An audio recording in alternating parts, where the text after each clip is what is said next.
आज हम जानने वाले हैं इस संसार की सबसे पहली प्रेम कहानी के बारे में, जिसमें न कोई शर्त थी, न कोई बंधन, बस एक दृढ़ता थी, एक श्रद्धा थी। इस कहानी में रंग भी है और दुख का संग भी। ये है शिव और सती की अमर प्रेम कहानी, जिसमें प्रेम है, त्याग है और अंत में एक नई शुरुआत। और ये जानते हैं इस महान प्रेम सती का।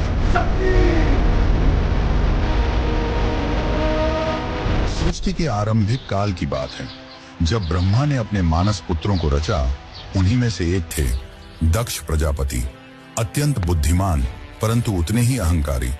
दक्ष को अपनी योग्यता, अपनी शक्ति और अपने सृष्टिकर्ता के कुल से उत्पन्न होने का बड़ा अभिमान था। उसने वर्षों की तपस्या की और देवताओं से वरदान पाए संतान की प्राप्ति के लिए। उसकी यह तपस्या रंग लाई और उसे एक अत्यंत दिव्य कन्या की प्राप्ति हुई, वही जिसे हम आज देवी सती के नाम से जानते हैं। सती का जन्म किसी साधारण कन्या की भांति नहीं हुआ था। उनका स्वरूप स्वयं शक्ति का अंश था। कहते हैं वह स्वयं आदि शक्ति का अवतार थी। दक्ष को अपनी पुत्री पर गर्व था, लेकिन साथ ही उसके मन में एक अभिलाषा थी कि वह अपनी इस कन्या का विवाह किसी महान देवता, किसी वैभवशाली राजकुमार या किसी प्रतिष्ठित गृहस्थ से करेगा। देवी सती बचपन से ही विचित्र स्वभाव की थी। अन्य कन्याओं की तरह ना तो उन्हें श्रृंगार में रुचि थी, ना ही राजसी जीवन की भव्यता में।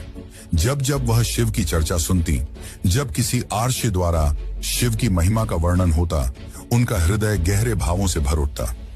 शिव जो श्मशानवासी हैं, जो मृग चर्म धारण करते हैं, जो भस्म रमाते हैं और सर्पों को आभूषण की तरह पहनते हैं, आम कन्याओं के लिए यह भय का कारण होता चुके थे।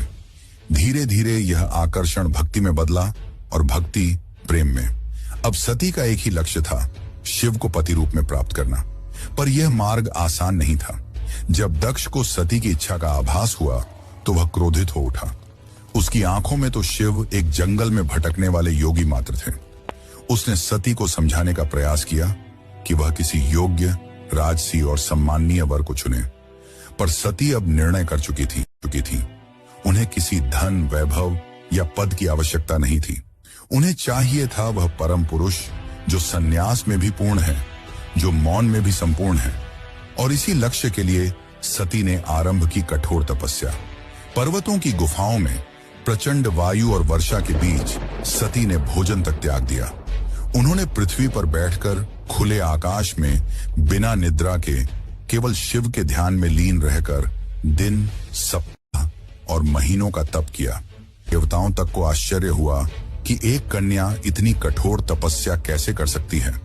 और जब उनकी तपस्या की अग्नि ने त्रिलोक को प्रभावित करना शुरू किया, तब अंततः भगवान शिव ने उनकी भक्ति को स्वीकार करने का निर्णय लिया।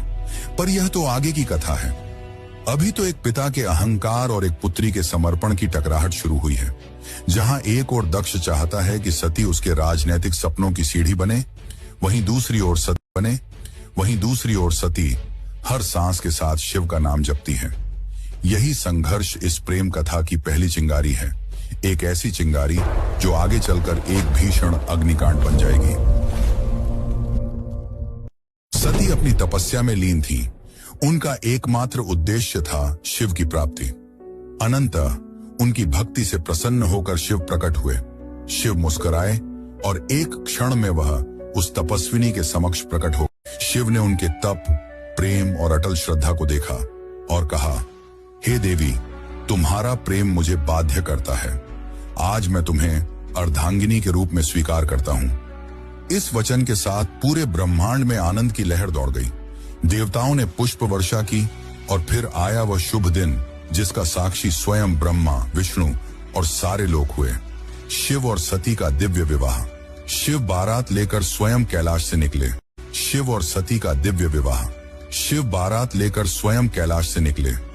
पर यह कोई साधारण बारात नहीं थी। इसमें भूत, प्रेत, पिशाच, नाग, सिद्ध, योगी, अर्षि, देवता सब सम्मिलित थे। शिव की सवारी नंदी थी, शरीर पर भस्म, जटा से गंगा, गले में नाग। ये स्वरूप देख सभी स्त्रियां भयभीत हो उठी। पर सती के चेहरे पर गर्व था। उन्हें अपने शिव पर गर्व था। वैभव नहीं, सत्य का स्वरूप थे वह। विवाह का आयोजन राजसी नहीं था, पर दिव्यता से भरा हुआ था।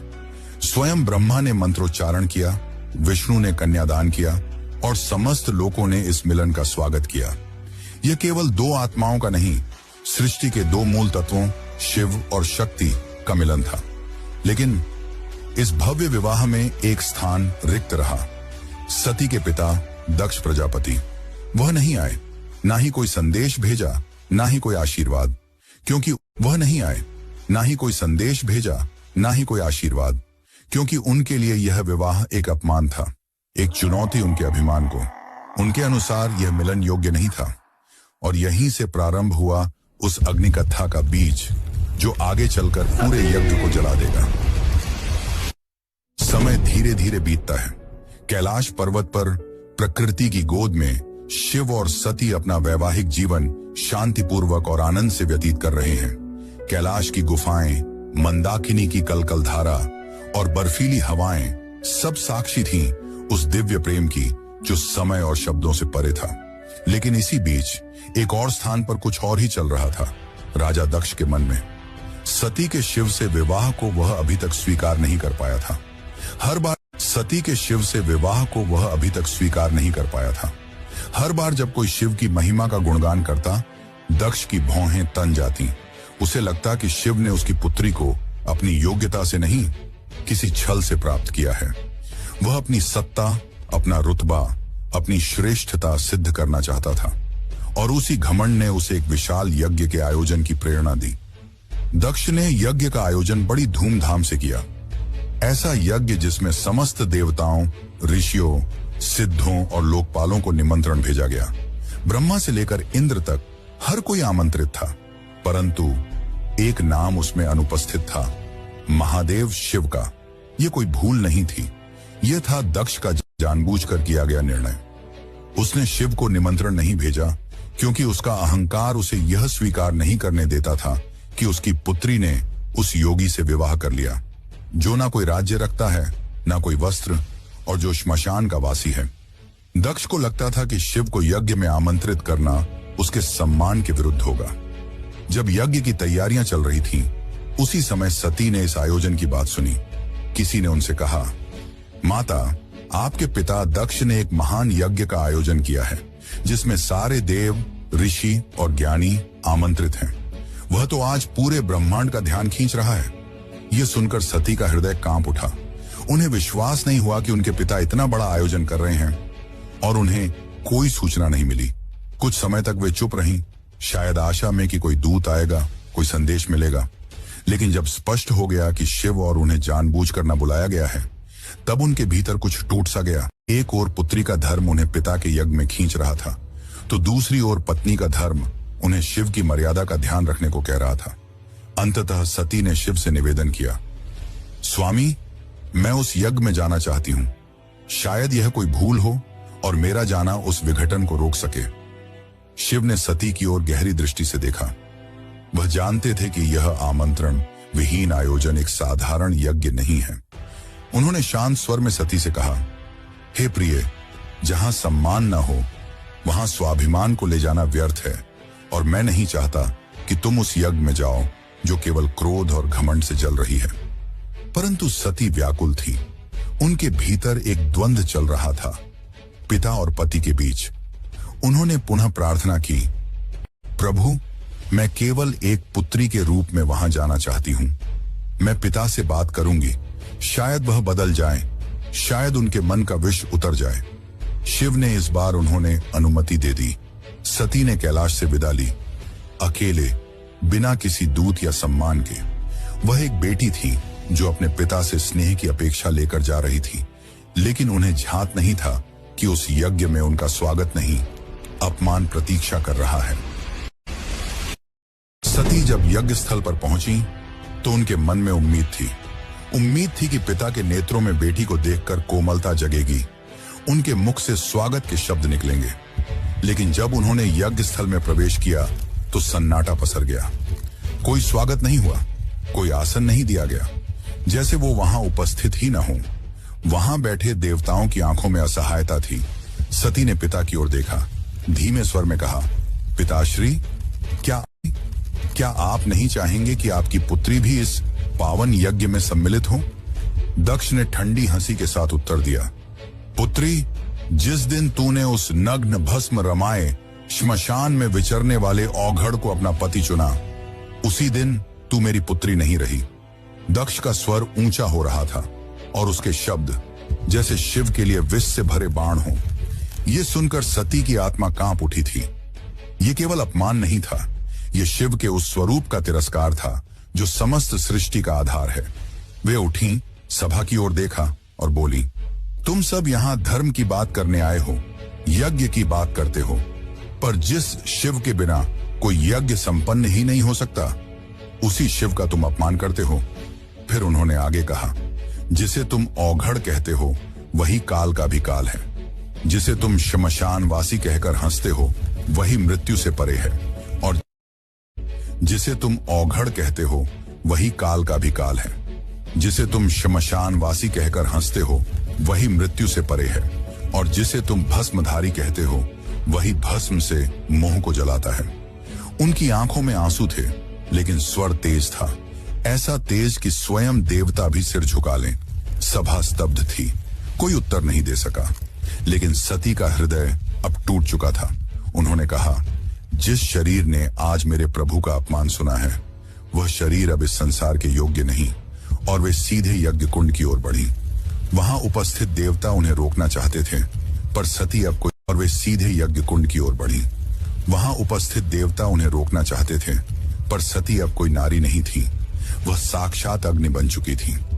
उन्होंने अपने नेत्र बंद किए, शिव का स्मरण किया और अग्नि में कूद गईं। उनके चेहरे पर भय नहीं था, बल्कि एक शांति थी, एक समर्पण था जो पूरे यज्ञ मंडप को झकझोर गई। अब इस यज्ञ की अग्नि से वो तूफान उठने वाला था जो पूरे को तबाह कर सकता था। तो चलिए अब जानते हैं आगे की कथा। लेकिन उससे पहले थी, पर वह शांति तूफान से पहले की थी। जब भगवान शिव को यह ज्ञात हुआ कि उनकी अर्धांगिनी अग्नि में समर्पित हो गई, तो उनके हृदय में तूफान उमड़ पड़ा। आंखों में वेदना, मन में शून्यता और आत्मा में आग। ये वो शिव थे जिनका क्रोध ही प्रलय कहलाता है। शिव अपनी समाधि से उठे, उनकी जटाएं लहराईं, नेत्र रक्तिम हो उठे और सारा ब्रह्मांड कांप उठा। फिर अपने दोनों हाथों से अपनी जटाएं पकड़ी और उन्हें पृथ्वी पर पटक दिया। उसी ज्वाला से प्रकट हुआ एक रूप, भयंकर, तेजस्वी और अजेय, वीरभद्र। वीरभद्र कोई सामान्य योद्धा नहीं था, वह शिव के विकराल रूप का अंश था। उसका शरीर अग्नि सा दीप्यमान था, आंखों में प्रतिशोध की ज्वाला, हाथ में तलवार। उसका प्रकट होना सृष्टि के संतुलन को डगमगाने लगा था। वीरभद्र प्रचंड गति से दक्ष के यज्ञ की ओर बढ़ चला। जिस दिशा में वह चलता, धरती कांपती, आकाश बदलता और देवताओं के हृदय कांप उठते। जैसे ही वीरभद्र यज्ञ स्थल पर पहुंचा, आकाश में अंधकार छा गया और वीरभद्र प्रकट हो चुका था। उसकी उपस्थिति मात्र से यज्ञ की अग्नि थर्रा उठी। वह बिना रुके आगे बढ़ा। पहले यज्ञ वेदी को तोड़ा, फिर वेद पाठ करने वाले ब्राह्मणों को हटाया। उसकी आंखों में एक ही लक्ष्य था, दक्ष। वीरभद्र के सामने कोई नहीं टिक सका। वह अकेला था, परंतु अजेय। उसके प्रत्येक प्रहार में शिव का शाप था और हर गर्जना में सती का विलाप। अंततः वह दक्ष के सामने पहुंचा। दक्ष अब भी अपने अभिमान में डूबा था। वह चिल्लाया, मैं यज्ञ करता हूं, मुझे कोई छू नहीं सकता। वीरभद्र ने उसकी आंखों में देखा और कहा, तू पिता कहलाने योग्य नहीं। आज तुझे उसी अग्नि में भस्म करूंगा जिसमें तूने धर्म का मजाक उड़ाया। और एक ही झटके में वीरभद्र ने अपनी तलवार से दक्ष का सिर धड़ से अलग कर दिया। पूरी सभा में सन्नाटा छा गया। देवता स्तब्ध रह गए। यज्ञ की अग्नि बुझ गई और पृथ्वी पर सिर्फ राख रह गई, वो राख जो वीरभद्र शिव की आज्ञा पूरी कर चुका था। पर यह कहानी यही नहीं रुकती। अब आएगा वो क्षण जब शिव स्वयं यज्ञ स्थल पर पहुंचेंगे, सती के शव को उठाएंगे और सृष्टि में संतुलन डगमगाएगा। जब महादेव यज्ञ स्थल पर पहुंचे, उन्होंने सती के जले हुए शरीर को देखा।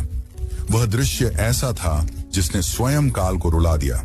शिव ने धीरे से कंपाते हाथों से अपनी सती को बाहों में उठा लिया। उनकी आंखों से आंसू थे और फिर वह चल पड़े। शिव सती के शव को अपनी गोद में लिए पूरे ब्रह्मांड में भटकने लगे। उस विरह में जो पूरे ब्रह्मांड को भयभीत कर रहा था, ब्रह्मांड असंतुलित होने लगा। देवता भयभीत हो उठे। यदि शिव यूं ही विलाप करते रहे तो सृष्टि का संतुलन टूट जाएगा, प्रलय आ जाएगा। तब सभी देवता भगवान विष्णु के पास पहुंचे और उनसे सृष्टि को बचाने की प्रार्थना की। तब विष्णु ने अपना सुदर्शन चक्र चलाया। जैसे ही सुदर्शन चक्र चला, उसने सती के शरीर को टुकड़ों में विभाजित कर दिया। शिव कुछ क्षणों के लिए रुके पर प्रतिरोध नहीं किया। यह सृष्टि के लिए आवश्यक था। जहां जहां सती के अंग गिरे वहां दिव्य ऊर्जा फैल गई। पृथ्वी के वे स्थान शक्ति से भर उठे और वहीं बने शक्तिपीठ। ये कोई सामान्य स्थल नहीं थे। ये उस अमर प्रेम की गवाही थे जो शिव और सती के बीच था। ये थे वे स्थान जहां स्त्री, शक्ति, प्रेम, बलिदान और भक्ति सब कुछ एक साथ साकार हुए। कुछ स्थानों पर सती की आंखें गिरी, कहीं उनका हृदय, कहीं उनके केश, तो कहीं उनके चरण, और हर स्थान एक केंद्र बन गया मां शक्ति का, जो हर रूप में पूजनीय हुई। कभी दुर्गा, कभी भैरवी, कभी भवानी। यही वे स्थान हैं जिन्हें आज हम कामाख्या, वैष्णो, ज्वाला, हिंगलाज और तारापीठ जैसे नामों से जानते हैं। इस प्रकार सती के वियोग से जन्मे ये शक्तिपीठ न केवल देवी के अंग है, ये उस प्रेम की शाश्वत उपस्थिति है जो आत्मा से आत्मा तक जुड़ता है। शिव अंततः हिमालय लौटे, पर अब वह ध्यान मग्न हो गए। वर्षों तक एक चट्टान की भांति बैठ गए, समाधि में डूबे। न शब्द, न गति, न भावना, बस मौन और सती की स्मृति। काल की